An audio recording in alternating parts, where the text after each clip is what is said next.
Hello, good evening and welcome to Biz First Review 360, your weekly roundup of the top business news and developments impacting the economy. I'm Nadim Majid. This week has been dominated by the uncertainty following the no-confidence motion against the Prime Minister. The President has called for a reshuffle of the Cabinet before the Sinhala Tamil New Year this week. But will this mean the end of the UNP-SLFP alliance that is currently governing the country? Will we see the formation of a single-party government? This uncertainty matters to us because it has had a detrimental effect on business confidence in the country, which is also in decline. Here's a look at this week's top stories. International Monetary Fund Chief Christine Lagarde informed a Belt and Road Conference in Beijing that the project could leave partner countries in debt. The Belt and Road Initiative can provide much-needed infrastructure financing to partner countries. But these ventures can also lead to problematic increase in debt, potentially limited other spending as debt services arise, and creating balances of payment challenges. President Xi Jinping's Belt and Road Initiative was unveiled in 2013, aimed at building a modern-day Silk Road connecting China by land and sea to Southeast Asia, Central Asia, the Middle East, Europe and Africa. Lagarde, while acknowledging that the Belt and Road Initiative is showing signs of progress, called for careful management of financial terms, especially in countries where public debt was high. She said the Belt and Road ventures can lead to increase in debt, limiting other spending as debt service rise, creating balance of payment challenges. And the key should be really to not enter agreement that would cause financial difficulties in the future on both sides. Now, fortunately, we know that China's leadership is very much aware of these potential risks, as Governor Yi's speech actually demonstrates clearly, and that it understands the proven strategies that can help address the challenge. Sri Lanka is a key node in China's maritime Silk Road and has already ended up deeply in debt with no options other than to turn over critical assets to Beijing as way to restructure loans. Sri Lanka was compelled to hand over the strategically located Hambantota port in the deep south of the island over a long-term lease to China to pay down debt. China has pledged $126 billion for ambitious Belt and Road plan. Tourist arrivals to the island rose 24.1% to 233,382 in March 2018 from a year ago, data from the Sri Lanka Tourism Development Authority showed. A surge in arrivals was recorded despite the cancellation of hotel bookings following the violence in the hill capital that compelled the government to impose a state of emergency. National carrier Sri Lankan Airlines said the number of visitors to Sri Lanka from Australia and New Zealand has surged following the commencement of daily direct flights between Melbourne and Colombo. According to data, Australia is now firmly among the top 10 source markets for visitors to Sri Lanka. Visitor arrivals from Australia jumped 60.2% in March 2018 and 40.6% from New Zealand in comparison with the same month last year. These growth rates are far above the 24.1% growth of total tourist arrivals to Sri Lanka from all countries during March 2018.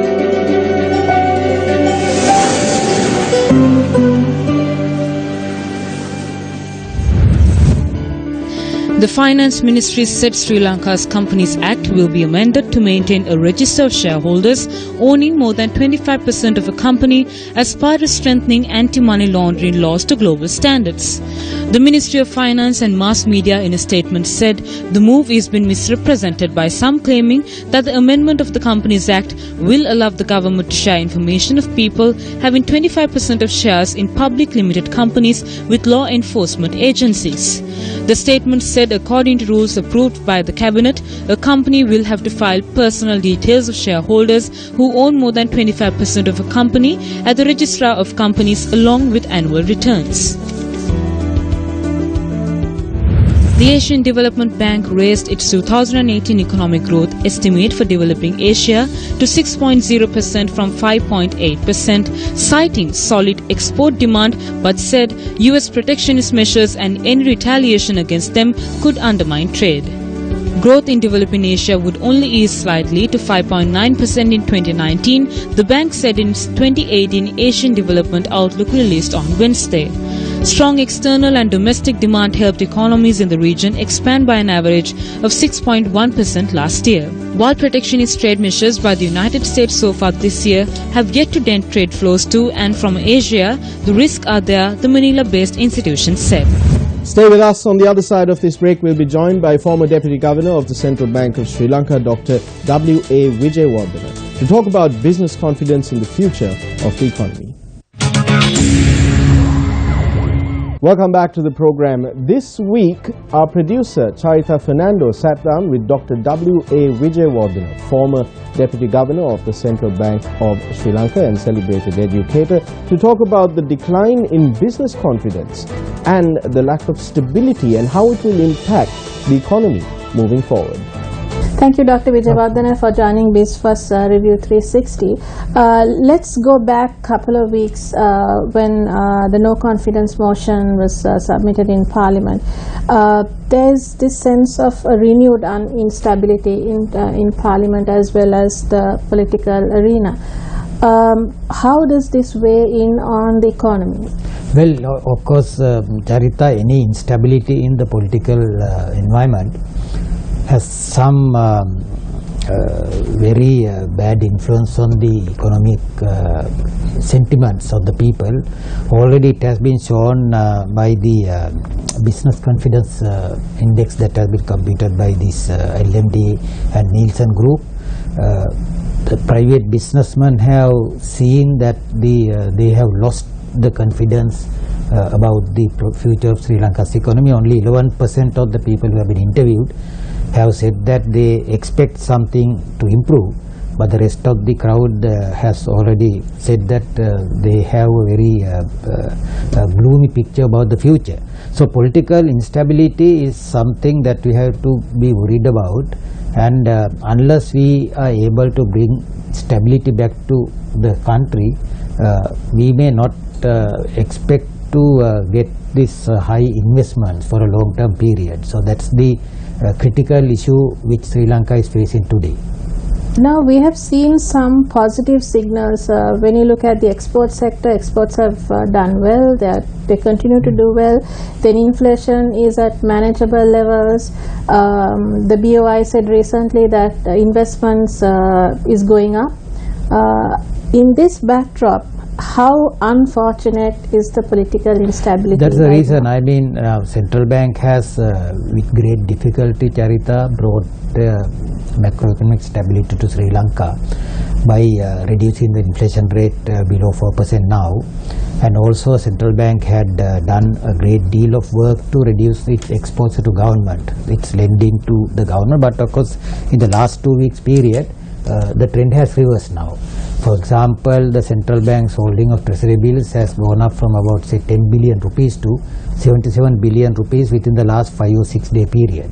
So as a result, what is happening is now is, even though there had been some positive developments in the economy, it's unlikely that we would be able to continue with those positive development, because one good example is the exports. Now export has increased, Charita, from a very low base in 2017. So therefore we cannot take it as a real increase in the export, because the current level of exports at about $1 billion per month. If we prorata it for the whole year, it will count about 12 billion, which is nothing much compared to the export that we had in 2017. Given the high increase in the import bill, because of the increases in the fuel prices from around say $50 year back to now $75 per barrel, which the CPC buys from the international market, the entirety of the import bill has now actually ballooned, and we have a higher trade deficit. and at the same time the availability of the foreign exchange reserves, even though the central bank says it has about say 7.3 billion US dollars, the free reserves available to Sri Lanka is about 6.3 billion. And when we look at the foreign loan repayment commitments of the government of Sri Lanka for the next 12-month period, it exactly comes to 6.3 billion. So if we have foreign reserves amount to 6.3 billion, which we have to use during the next 12-month period for the purpose of repaying the existing loans. So what it means is, unless Sri Lanka goes for additional foreign borrowings by way of issuing sovereign bonds in the international markets, Sri Lanka will not be able to maintain the free exchange, free economy system that we have. So those are the critical challenges and all the risks that we are facing today, and for us to address those critical risks, one of the most important requirement is to have stability in the government. A lot of analysts, when you talk to them, and political advisors, analysts and economists seem to think that this government has 1.5 years left, and according to them we will continue to see infighting within political parties and outside, and also within parliament. So who is going to push that program forward? No, and I mean what it means is, now for the last 3.5 years, Charita, we have lost the entire 3.5 year period. There has not been any worthwhile economic reform program which Sri Lanka had undertaken. For example, when it comes to education, no reforms. When it comes to public sector, no reforms. When it comes to making Sri Lanka business easier, no reforms. Deregulations, no reforms. So nothing has happened during the last 3.5 year period. And all the reforms are very painful reforms from the point of view of the ordinary voters of the country. Since the government has to face 2 or 3 elections in the next 2-year period time, it is unlikely that the government would introduce these painful reforms in order to offend the voters, because it has to win the elections. Given this background, Charita, what I would see is that there won't be any worthwhile economic reform program being undertaken by the government, which the IMF wants the governments to do. And as a result, we are doing it at the expense of the long-term economic growth. We may be able to live the short-term period, but we are sacrificing the long-term economic growth which this government is committed. Let's look at the central bank, the role of the central bank. Last week it eased the tightening of monetary policy, and the governor said that they are signaling the market that the tightening bias is coming to an end. So you had also written an article to Daily FT explaining, okay, it's the central bank has done what they could. Now the ball is in the court of the politicians or the relevant ministers in charge to take it forward. How confident are you? Because the central bank, as you say, can't create wealth. The jobs, to push economic growth, that has to come from the government. Yeah, what happens now? In fact, that's why I have actually given this good piece of counsel to both Prime Minister Ranil Wickremesinghe and his State Minister Dr. Harsha Silva, who have to now come up with a long-term economic strategy, growth strategy that would push Sri Lanka from the current economic crisis to a higher level of economic growth. Because this is all the more important, Charita, because the government came up with a medium-term economic policy strategy called Vision 2025, in which the government had expected the per capita GDP to go up to $5,000 by year 2020, and for Sri Lanka to become a rich country by year 2025. If Sri Lanka wants to pursue those ambitious economic goals, it is necessary that we have to start from right now a very important and covering all the sectors in the economy, some economic reform program. So there, both Prime Minister Ranil Wickremesinghe and Dr. Harsha Silva cannot be complacent, and they cannot sit down and watch things. They have to spring into action immediately. That's what I wanted to convey to both these top policymakers in the country. In your opinion, what is the role of the president right now? What would you like him to do? In fact, President had given up the management of the economy during the last 3-year period, and he has relied on the Prime Minister to do the job. So that is why all important economic decisions were taken by this Cabinet Committee on Economic Management, and President was just out. But what happened was, even the CCEM was handling only the day-to-day firefighting problems rather than coming up with economy-wide policy strategy. So that is what has worried the President, and he has now taken it over to his National Economic Council. But what I find is that even that National Economic Council is not a proper economic council, because similar economic council was set up in early 1960s in South Korea under the chairmanship of President Park, and they came up with a massive economic policy strategy covering all the sectors: education, heavy industry, human capital development, foreign investments, tax reforms, monetary policy, and so forth. In our case, in the last 3-month period, what they have done is they have just addressed some micro issues like whether you should ban or you should allow glyphosate, or whether you should give a bag of fertilizer or bag of money to farmers. Now, those are not the things which a National Economic Council should do. Economic Council will have to come up with a economy-wide economic policy program which has to be implemented over the next 5 to 6 year period. Dr. Vijayawardene, is there anything else that you would like to discuss? My point is that, of course, there is a general feeling that the current economic crisis has been created by the Central Bank of Sri Lanka, by many politicians and also some of the top people in the government, which is not correct, because the central bank's job is to maintain price stability, which the central bank is doing it now. And the economic development comes from the incentives and also the investment decisions taken by the government of Sri Lanka. So they have to now take responsibility for whatever the economic crisis we are in now, and we have to get the government to look into the various ways of investments and expanded investments and creating wealth in the country for the future.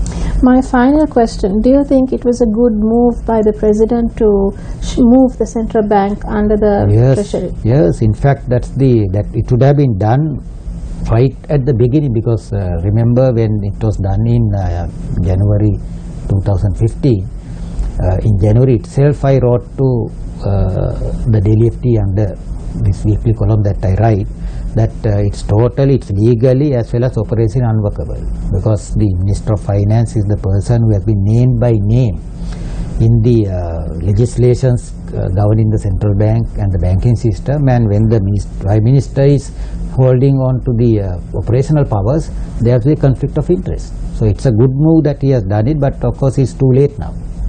Too late. Thank you, Dr. Vijayawardene, for joining us today. Thank you for your time. You are welcome. We'll be right back after this short commercial break. On the other side, the path is open for the marketing of Port City Colombo to begin. Also, we'll be sharing tips from one of the world's most well-known social media gurus. Welcome back to the program. While the reclamation work is still ongoing, the rules and regulations surrounding building at Colombo's Port City have been adopted, opening the path for marketing to begin. Minister of Megapolis and Western Development Partali Champika Ranawaka announced that the building rules of the $1.4 billion Port City project is ready for marketing. He said the development control regulations now enable the new real estate to be sold to investors. The DCR, or the development control regulations, are important is because it is now the signal for the marketing teams to actively go and present this plot of reclaimed land as viable real estate. In 2004, some experts were brought in by the then government to draw out a plan to develop Colombo, and one of the suggestions was that the central business district needed to be expanded. That plan was worked on by successive government and went through several environmental and other impact assessment processes, and now has come to a point where everything has become a reality towards building a new city besides the old one. Port City Colombo Limited is part of China Harbour Engineering Company, which is a unit of China Communications Construction Company Limited. The development control regulations were prepared by Serbana Jurong, a Singaporean urban design consultancy, and Atkins, a UK-based engineering consultancy. Once completed, the project will have 269 hectares of reclaimed land next to the Colombo port and will expand Colombo's existing central business district. This is exactly what is happening today. An urban settlement is being built in a strategic location with the engagement of good town planning, the best design, state-of-art technologies, and the best work practices. The DCR is the mechanism through which this will operate. He is one of the world's most celebrated social media strategists and consultants with a resume including Columbia University and the New York Met. Here are a few tips on social media use from social media guru Sri Srinivasan. In Sri Lanka we recently had incidents that transpired with regard to a bit of racial tensions happening, and the government stepped in and instituted a ban on Facebook and a couple of other social media platforms, and this led to a decrease, some say, in the incidents that transpired. Do you think that instituting such a move or restricting social media can reduce tensions of this nature or reduce bad information going out? Do you think instituting bans is the right thing to do? Well, in this particular case, it worked, right? Because we were planning our trip to Sri Lanka and we were watching on the news how bad it had gotten, and we were worried, would we be able to even come? And we were able to be here because somehow, not because of just because the social media was cut, but there was also specific other measures taken by the government and other people. So I think that that's a good thing that they were able to stop it. It is not sustainable to just keep banning social media and hope things work. Those are the things that a lot of governments try in different countries, and often they're authoritarian and things like that. Because what happens is that companies use social media, individuals use social media. If you ban WhatsApp today, thousands and millions of people who use WhatsApp will suddenly not have a way to communicate or to share their information, good, useful information. Yeah. So I don't think it's a long-term strategy, but occasionally we've seen it work. It would never work in a place like America because even that kind of internet kill switch that a lot of people look for doesn't really exist. The other part is that a lot of people also knew how to get around these, right? So just like China has the great firewall of China, we may have had the tiny firewall of Sri Lanka for a few days, but desperate times call for desperate measures, and part of it is on these social networks. They need to fix the problems of their networks and how they're sharing information and what is being allowed to continue. I think one of the things I saw was that there was a call for more Facebook staff here, that in local staff, let's have that, and I believe the government would welcome them. So that's a good sign from the government. They didn't say we never want Facebook. They said the opposite. We want more Facebook to come and settle down. If I were advising Facebook, I'd say, please come. These people need you. They're willing to listen, because there are a lot of places where people don't want Facebook and want to push them away. So we don't know the exact answer, but I think this is what Sri Lanka has done, is handle it in a really interesting and proactive way. Plenty of businessmen and entrepreneurs that are tuned into this show. If I am going to start a tech startup company or any sort of startup company, what do you think is the first social media platform that I should be on? It depends on the industry you're in. So let's corner it to a tech startup company, maybe a mobile game development company. Sure, and I hope there are lots of them here, because there's nothing special about mobile game development that needs to be in the West. We have seen, Angry Birds was not born in California, right? It was born in Scandinavia. Even Skype was born in the Balkans, rather than. So there are all these tools. SoundCloud was not born. I think it's an exciting moment right now, as I say, where any good ideas can come from anywhere in the world. It has never happened like this before. It would take generations for things to trickle from the West to come to places like India and to Sri Lanka. But today, there's no reason somebody watching couldn't be creating the next great game here. So for them, what would be the platform? I would say that Twitter is really important because that's where the VCs are, the venture capitalists are, that's where the sources of funding are, that's where the journalists are, typically. May or may not be exactly here, it depends. But then Facebook is also important. The install base, how do you avoid the fact that you have 2 billion people on there? And then I'm a big fan of WhatsApp.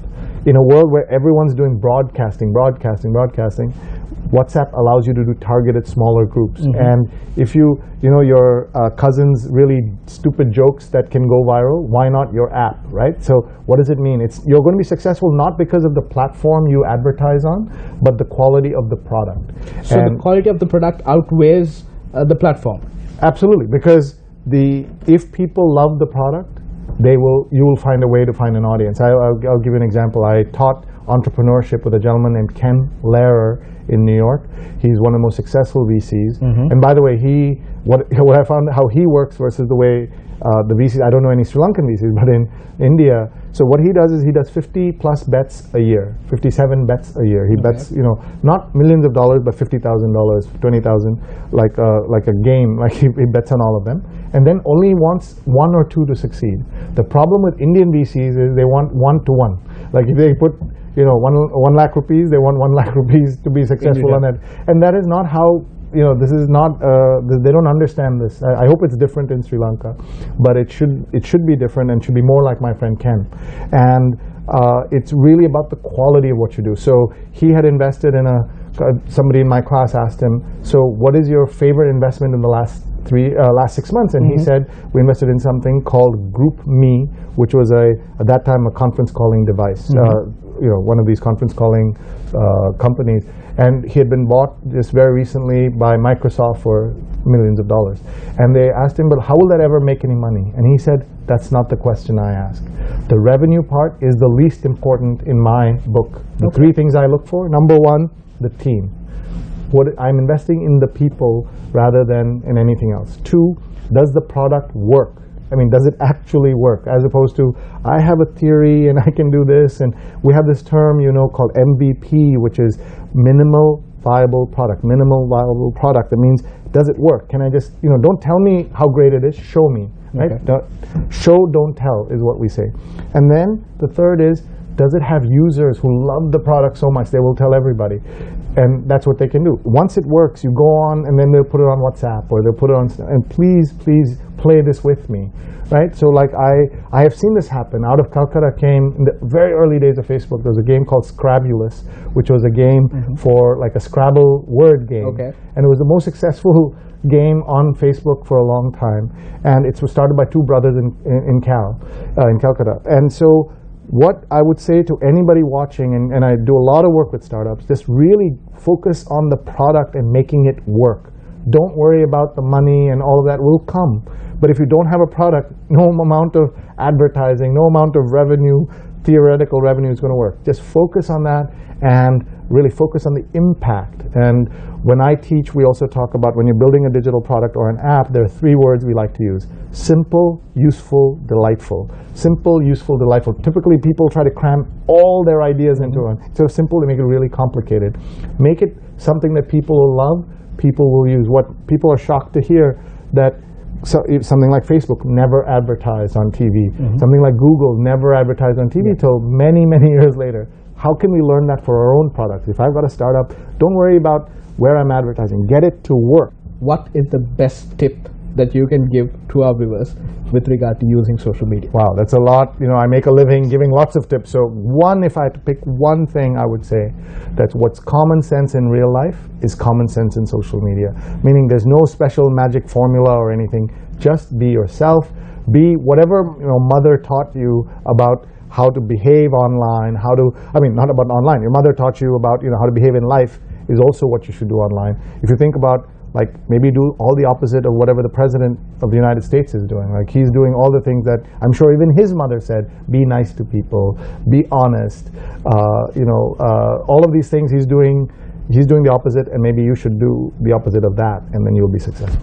Thank you very much for taking the time to join our show, Mr. Srinivasan. And that's a wrap of the review for this week. I'll see you again, same time, same place next week. Good night and good luck.